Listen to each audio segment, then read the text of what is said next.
I know a lot of PBA fans who are going wild because they're so happy to see Dynamite Danny Seigle going old school. Yeah. Going old school. Vintage. Vintage Danny Ace. Ikaw ba nagsuggest ito? Ano?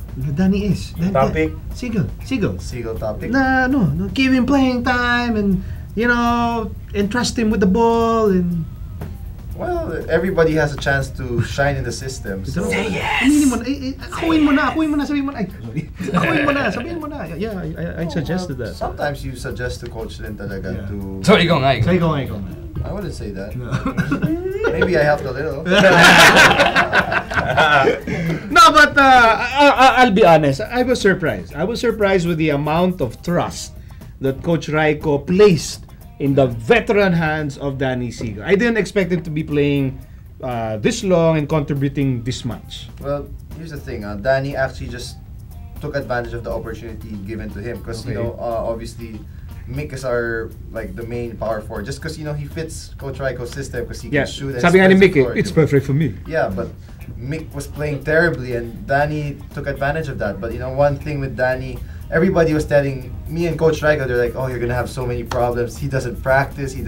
How are you gonna get him to run? But since we started, Danny hasn't missed a practice. He's the earliest in the gym. He's being the most professional player. And not only that, they're also saying, oh, Danny's a one-on-one guy. He's gonna mess up your system all the time. So after the game yesterday, Coach Raiko said, many people said me and Danny, we cannot work, but this game clearly shows that we can because Danny's not a selfish player. He's making the right plays, the extra pass, he's being patient, and he's taking shots. He's just being smart, picking when to shoot, when to pass. And I'm really happy for Danny, and I'm impressed with how he's been playing. Danny Seigle. He shot that dagger of a 3 against Hanmig. And then in the game against Global Port, you can pretty much forget whatever he did the entire game and just remember that dunk. And you just go back to how many years ago and remember why you were a fan of Danny Seigle in the first place. Oh, I'm ecstatic. Growing up, I was a big Danny Seigle fan. Oh! Wala na.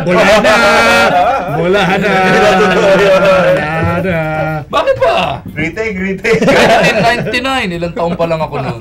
Pero Danny Seigle, arguably one of those guys na should have been MVP a long time. Never won an MVP. He lost that 99 MVP to Benji Paras, diba? Wow. And then the early 2000s, it was Ildefonso who was winning the MVPs. Pero Dynamite Danny Seigle, I still, hanggang ngayon, within myself na there is that argument na if he did not get hurt on the last tune-up game before the 2002 games, Danny Seigle would have been in that lineup and we would have been on another level, Philippine basketball. But the past is past. I'm just glad Dynamite Danny Seigle is back to that form, his lethal form. Sabi nga ni Carlo, you don't have to watch every single play of his, pero yung mga key moments, nandun yung decision making niya, and the hard work, I guess, is paying off. And I think it's the best shape he's been in a while, and he also does a lot of extra play. But the thing is, Danny's just a winner. He's proven he's won so many championships, and that's what I always tell Coach. Like when the ball ends up with him somehow in the end, for some reason he's always gonna make. He made two 3-pointers in our 2 wins na pretty much changed the game, diba? So Danny, wow, I'm impressed. I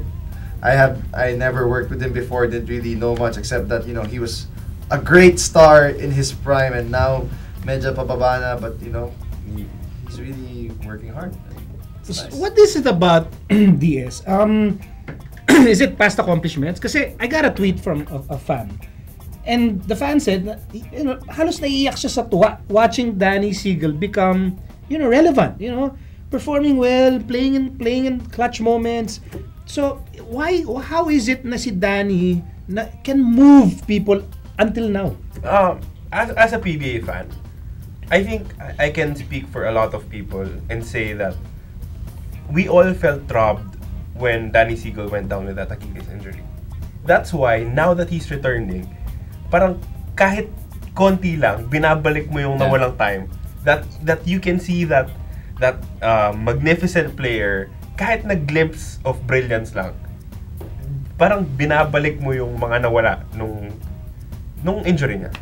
The way he took the league by storm, the way he's the prototype of Arwin Santos, Jay Wash, Joe Devans, all of these 6'4", 6'5", 6'6" guys who are now playing the wing Danny Seigle was the first one who did that Yeah, in Philippine The basketball. oversized. Diba? Yung walking mismatch. Yeah. And yung dinala niya for the San Miguel team, for the San Miguel franchise, how he played back then, how he really left everything he had on the floor back then, pre-injury, pre-major injury. Yun yan, parang you will feel for the guy na you just want him to get some of the glory dahil nga to make up for lost time. Kahit anong team pa rin root mo, even if, di ba, yung Philippine basketball is better off if Danny Seigle is relevant. That's why may mga old San Miguel fans ni Danny Seigle, you can cheer for Barako. Nag-recruit pa na. Nag-recruit Pwede. You'll enjoy watching him play again. Relive the glory days. Yan. Sige, imbitahin mo yung mga dating San Miguel fans. Yung mga, I just did. Okay, invite them, mas personal pa. You talk to them, there's the camera. Please cheer for Barako. Ano ba naman yan? For Danny Seigle. From Danny the heart Seigle. na from the heart. Ano yung ginawa ni Ryan Aranya? Oh, yung talagang from the heart. You know, talk to them. I can't do that. Why not? I don't know. It's not me. I'm done. Napaka-snub mo talaga. Alam mo, It's not me, it's you.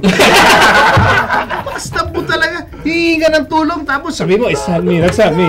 That's not me, that's not me. Support Barako Bull and watch your favorite players. Especially Personal. Danny Seigle. Paano ka Sungit? Paano ba dapat? Pakita mo nga. Pakita mo. Sa mga fans po ni Danny Seigle, hintayin nyo na lang kasi baka bumalik din siya ng Petron.